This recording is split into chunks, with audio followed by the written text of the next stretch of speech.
अनमोल वचन अखिल भारतीय संत मत सत्संग के संस्थापक और गृहस्थ में आनंद योग के जनक परम संत महात्मा परम पूज्य श्री यशपाल जी महाराज अर्थात परम पूज्य भाई साहब जी द्वारा प्रतिपादित इन अनमोल वचनों का पालन करना अति आवश्यक है। ये वचन हमारी गृहस्थ आध्यात्मिक साधना के लिए मूलभूत सिद्धांत हैं, जो इस प्रकार हैं। हम दुनिया की हर चीज की कीमत आंकते हैं, अपने मानव जीवन की कीमत भी जाने व परमात्मा की प्राप्ति हेतु साधना करें। मनुष्य योनि एक उपहार है, इसीलिए परमात्मा को धन्यवाद देते हुए आधा घंटा प्रातःकाल, आधा घंटा सायंकाल पूजा अवश्य करें। सत्संग, सतनाम व सद्गुरु को प्राथमिकता देते हुए इसी के आधार पर ध्यान योगाभ्यास अवश्य करें व गृहस्थ के कार्यों को परमात्मा का कार्य समझकर उसी की याद में संपन्न करें। हर समय ये ध्यान रहे कि गुरु कृपा द्वारा परमात्मा की पवित्र सत्ता का हमारी आत्मा में वास है, अतः मन में निरंतर अपने इष्ट देव का जाप करें। मान सम्मान की इच्छा न करें व अपमान से दुखी न हो। परमात्मा के अतिरिक्त किसी और का भय न करें। दूसरों की बुराई न करें, न सुने, सत्य व मधुर बोलें, अश्लील शब्द मुंह से ना निकालें, सभी से नम्रतापूर्ण व सुंदर व्यवहार करें। धर्म पत्नी के अतिरिक्त अपने से बड़ी से माता जैसा, बराबर की से बहन जैसा व छोटी से पुत्री जैसा व्यवहार करें। सांसारिक जीवन यापन की आवश्यकताएं अंतहीन है, इसलिए अधिक से अधिक समय सत्संग में व धन परोपकार में खर्च करें। याद रखें, न स्त्री माया है, न धन दौलत, न ही परिवार। माया वह है जो हृदय को परमात्मा से दूर हटा दे। अतः निरंतर सत्संग और सद्गुरु की शरण में रहने का प्रयास करें। भोजन अपने इष्ट को अर्पण कर प्रसाद रूप में परमात्मा की याद में करें। रात्रि में सोने से पहले अच्छे बुरे कार्यों का आत्मनिरीक्षण कर उसका समुचित पश्चाताप करते हुए ध्यान करें व प्रभु की गहरी याद में ही विश्राम करें। परमात्मा तू ही है, तेरी इच्छा पूर्ण हो।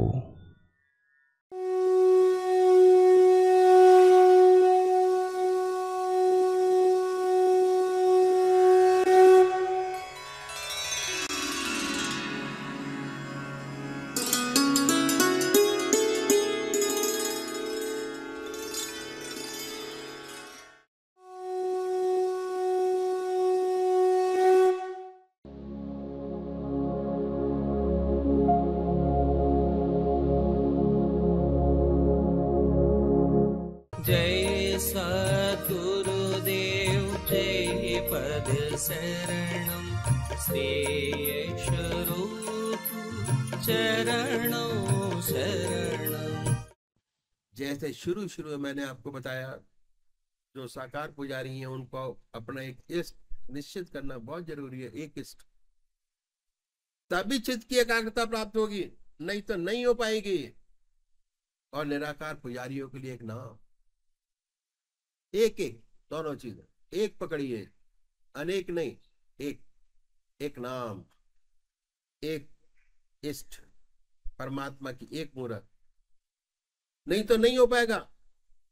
कहो सो नाम सुनो सो सिमरन, कबीर साहब कहते हैं कि कहो सो नाम सुनो सो सिमरन, खाऊं पीऊं सो पूजा, ग्रह उजाड़ एक सम लेखो, भाव मिटाऊं दूजा। क्या कहते हैं कि कहो सो नाम सुनो सो सिमरन, खाऊं पीऊं सो पूजा, ग्रह उजाड़ एक सम लेखो, भाव मिटाऊं दूजा। ऐसे व्यक्ति की जो वाणी होती है उसमें भगवान की लीला का वर्णन होता है, परमात्मा के अनुवादों में उसको सच्चा आनंद व सुख मिलता है। निरंतर आत्मा के शब्द को सुनता रहता है। अब चेतन अवस्था जो आत्मा में आ गई है उसके शब्द जो है परमात्मा की याद के सुनता रहता है, कहता है ईश्वर का नाम, सुनता है ईश्वर का नाम। और जब भोजन करता है तब भगवान को अर्पण करके करता है। हर ग्रास परमात्मा की याद में खाता है। भगवान को अब सच्चा नैवेद्य चढ़ा रहा है।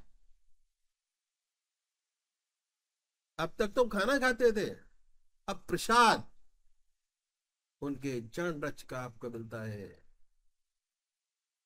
सच्चा नैवेद्य चढ़ाता है, भगवान की सच्ची पूजा कर रहा है। नैवेद्य चढ़ाया, उसके बाद प्रसाद बना, प्रसाद की याद में खाया। भगवान को नैवेद्य चढ़ा रहा है, सच्ची पूजा उससे बन रही है। कबीर साहब ने कितना सुंदर कहा है, कहूं सो नाम सुनऊं सो सिमरन, खाऊं पीऊं सो पूजा, ग्रह उजाड़ एक सम लेखऊं, भाव मिटाऊं दूजा। ऐसा व्यक्ति निरंतर अपने आत्मा के आनंद को चूसता रहता है। आनंद जो है आत्मा से आता है। जिस चीज में जागृत कर लीजिए आत्मा आनंदित होती है, चीज में आनंद नहीं है। मैंने पहले ही बताया, आनंद अपने शरीर में, अपनी आत्मा में, वहां से आपको मिलता है आनंद। चाहे उसे मखमल के गद्दे पर सुनाए या नीचे जमीन पर सुनाए, कोई फर्क नहीं पड़ता, कोई अंतर नहीं। चाहे झोपड़ी में रखे, झोपड़ी में रहे या महल में, उसके ऊपर कोई प्रभाव नहीं पड़ता, क्योंकि उसे तो इसका एहसास ही नहीं कि क्या हो रहा है। वह जानता ही नहीं कि उसकी जिंदगी कैसे चल रही है। वह तो निरंतर परमात्मा की याद में लगा रहता है, अपने आत्मा के रस को चूसता रहता है। इस सेवक के गुरुदेव कहा करते थे कि बहुत सुंदर बात कहते थे कि निशाते जिंदगी है, निशाते जिंदगी है, जिंदगी का यो बसर होना। निशाते जिंदगी में जिंदगी से बेखबर होना, ये सबसे ऊंची जिंदगी है। दुनिया के सारे वैभव आपके पास मौजूद हैं, लेकिन इसे इसका एहसास ही नहीं। उसको उन सब वैभवों का रत्ती भर एहसास नहीं। उसका हृदय तो निरंतर अपने आत्मा के रस को चूसता रहता है। उसका मन तो अपने आत्मा में लगा रहता है, उसी के आनंद को निरंतर लेता रहता है। ये सच्ची जिंदगी है। ग्रह उजाड़ एक सम लेखो, ग्रह उजाड़ एक सम लेखो, भाव मिटाऊं दूजा। एक बात और इस सेवक ने बतलाई कि गीता में साधक की दृष्टि से 4 विशेष बात बताई गई हैं। पहली आहार की शुद्धि, दूसरी विहार की शुद्धि, तीसरा अभ्यास और चौथा वैराग। हम लोग वैराग को बहुत गलत समझते हैं। क्या समझते हैं? वैराग को समझते हैं कि जो घर बार छोड़ दे, बीवी बच्चे छोड़ दे, घर बार छोड़ दे, नौकरी व्यवसाय छोड़ दे, जंगल में जाके बैठ जाए, कहते हैं वैरागी हो गया। हाँ, उसे हम वैरागी कहते हैं। वास्तव में वैरागी नहीं है, त्यागी है। उसने हर चीज का त्याग कर दिया। वैरागी नहीं है। वैरागी कौन है? सच्चा वैरागी वो है जिसके हृदय में परमात्मा की गहरी याद है। सिवा उसके उसका मन इधर आधर नहीं जाता। जब आप पूजा में बैठते हैं और अगर सच्ची पूजा आपसे बनती है तो आपका मन परमात्मा में एकाग्र हो जाता है, दूसरे विचार नहीं आते। जितने समय आपकी ऐसी अवस्था है उतने समय आपसे ऊंचा कोई वैरागी नहीं है, अपने परमात्मा के समीप है। माया और संसार आपसे दूर है। यही अवस्था आपकी बढ़ती चली जाए धीरे धीरे हर समय आपकी ऐसी अवस्था बनने लगे कि निरंतर प्रभु की याद में हृदय डूबा रहे। कोई काम आया, उस प्रभु का कार्य है, प्रभु की याद में किया जा रहा है, काम खत्म हुआ, उसको अर्पण है, उसी की याद बनी है, एहसास है ईश्वर की याद बनी है, तो आपसे बड़ा कोई वैरागी नहीं है। आप सच्चे वैरागी हैं, इसी दुनिया में है, इसी संसार में है, लेकिन दुनिया की वस्तु आपको छुएगी नहीं। ये है वैराग।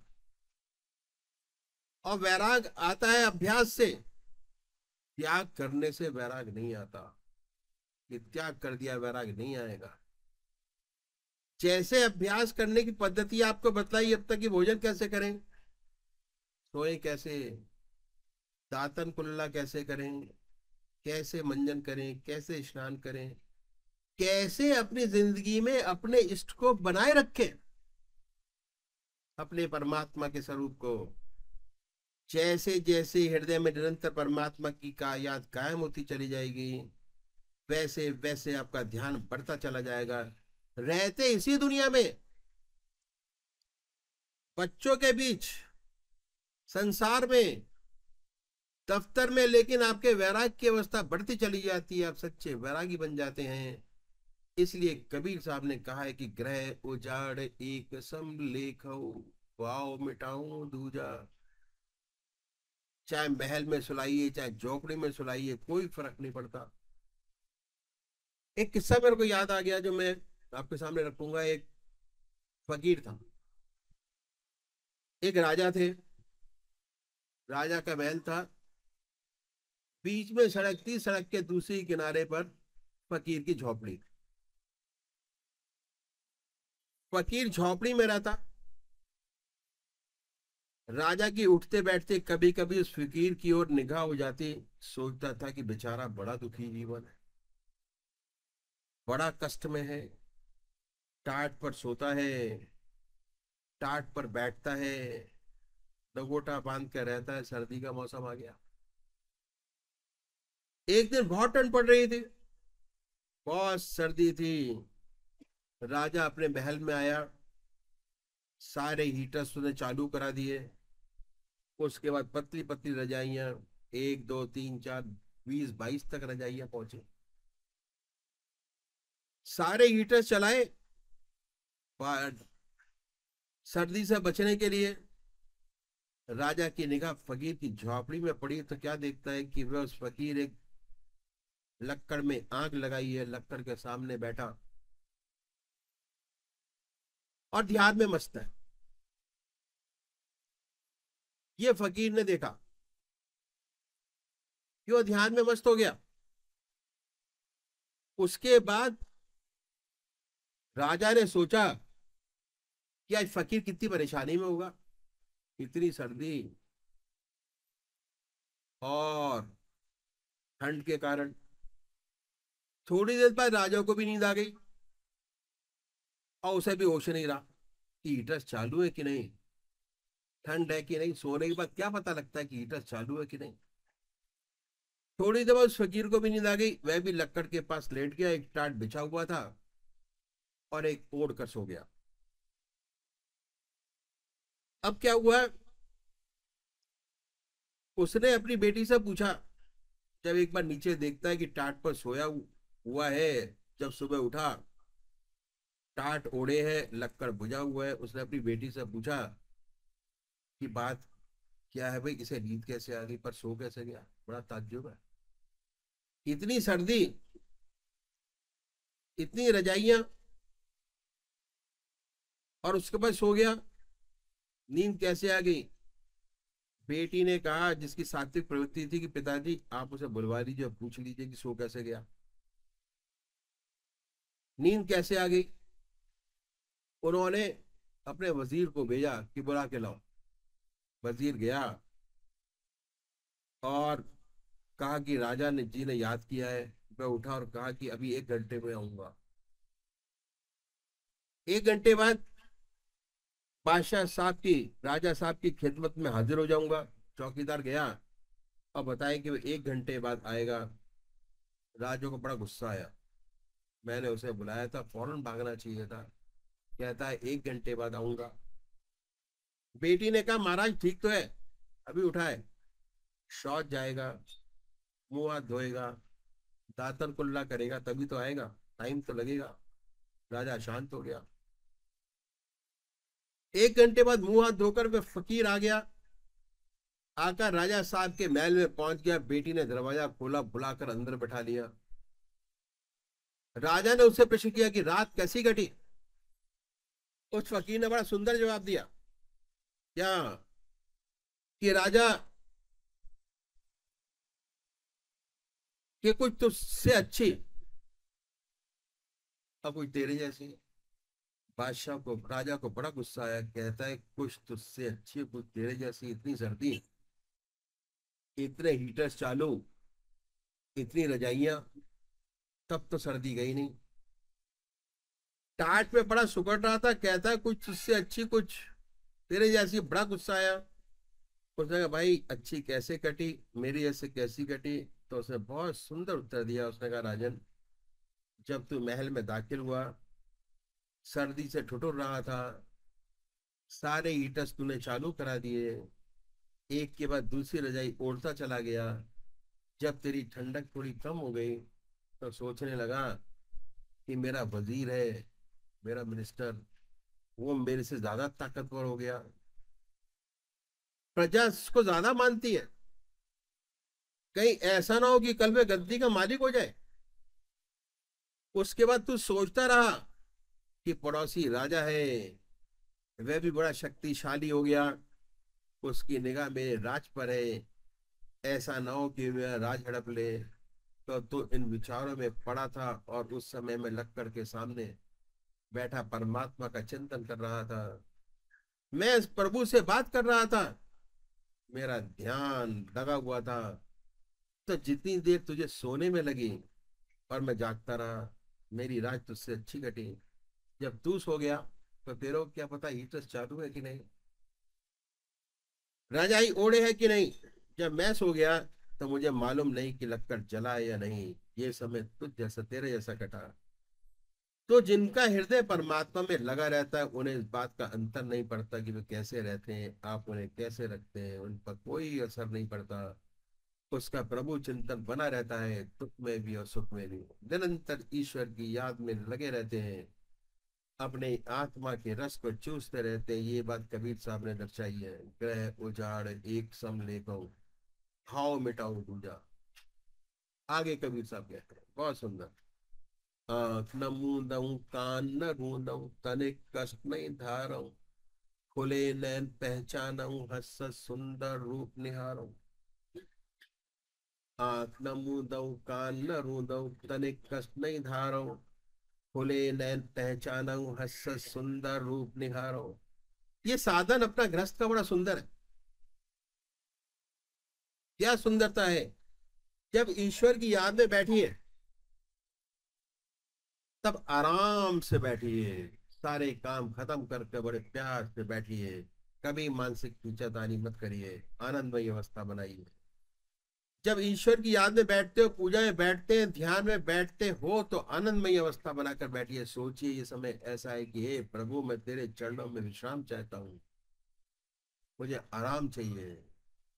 आराम के मायने ध्यान है। जब प्रभु के चरणों में विश्राम करेंगे, अपने आप सारे विचारों से खाली हो, कोई विचार नहीं हो, उसी का चिंतन होगा, उसी का ध्यान होगा, बड़ी आनंदमय स्थिति होगी। तो ध्यान में कभी स्ट्रेन नहीं करना, बिल्कुल मानसिक खींचाते नहीं, आनंदमय अवस्था बनाकर बैठिए। ये अभ्यास, इसलिए कबीर साहब ने कहा है कि आंख न मूंदऊं, कान न रूंदऊं। आंख मूंदने की आवश्यकता भी नहीं है, कान में डट्टे लगाकर शब्द सुनने की आवश्यकता नहीं है। बहुत से भाई लोग कानों में अंगूठा लगाकर आज्ञा चक पर उंगली रखकर अभ्यास करते हैं, मनसबी हालत बनाने की कोशिश करते हैं कि किसी तरीके से आज्ञा चक पर स्पंदन हो जाए। इसका ताल्लुक अंदरूनी है, चित्त की एकाग्रता से है। जैसे जैसे आपका कंसंट्रेशन बढ़ता चला जाएगा, जितने आपके बॉडी के अंदर स्पिरिचुअल ग्लैंड्स है वो खुलते चले जाएंगे, आज्ञा चक्र स्पंदन अपने आप होगा। मन सभी हालत से नहीं होगा किसी हालत में। आंख न मूंदऊ, कान न रूंदऊ, तनिक कष्ट नहीं धारऊ, खुले नैन पहचानऊ, हंस सुंदर रूप निहारो। आंख खोलकर निरंतर उसके दर्शन करता रहता है, ऐसा लगता है कि उसी की छत्र छाया में चल रहे हैं, अपने इष्ट देव के। उसका हजूर, उसकी अगाई एक क्षण के लिए भी उससे दूर नहीं होती, ऐसी सुंदर अवस्था पर प्राप्त होती जाती है। आंख न मूंदऊ, कान न रूंदऊ, तनिक कष्ट नहीं धारऊ, खुले नैन पहचानऊ, हंस सुंदर रूप निहारो। आगे कहते हैं, शब्द निरंतर से मन लागा, मलिन वासना त्यागी, उठत बैठत कबहु न छूटत, ऐसी तारी लागी। शब्द निरंतर से मन लागा, मलिन वासना त्यागी, उठत बैठत कबहु न छूटत, ऐसी तारी लागी। शब्द निरंतर से मन लागा, निरंतर उस प्रभु का चिंतन बना हुआ है। हृदय में जो देवी शब्द हो रहा है, निरंतर उसे सुनता रहता है। शब्द निरंतर से मन लगा, मलिन वासना त्यागी, उसका हृदय परमात्मा की याद में डूबा हुआ है, मलिन वासना हृदय में पैदा ही नहीं होती। मलिन वासनाओं का सर्वदा के लिए त्याग हो जाता है। ऐसे हृदय में कभी किसी का बुरा चिंतन नहीं होता, हर एक की भलाई चाहता है, सारे विश्व का कल्याण चाहता है, भलाई चाहता है। कभी उसके हृदय में मलिन वासना पैदा ही नहीं होती। ऐसी सुंदर अवस्था प्राप्त हो जाती है, मलिन वासनाओं का त्याग। इस सेवक के गुरुदेव कहा करते थे, ये रास्ता उन लोगों का है, अगर कुंद छुरी से तेरे कोई गर्दन भी काटे तो भी तेरा हाथ उसकी दुआ के लिए। अगर अपना बुरा चाहने वालों का भी हमेशा भला करते हैं, उनकी ऐसी आदत हो जाती है, परमात्मा जब मौका देता है तब उसकी भी सेवा करते हैं और जीवन को बदल देते हैं। उठत बैठत कबहु न छूटत, ऐसी तारी लागी। निरंतर उस प्रभु का चिंतन बना हुआ है, हृदय निरंतर उस प्रभु के चरणों से जुड़कर रह गया है कि अलग किए नहीं होता, और ये दशा हो जाती है।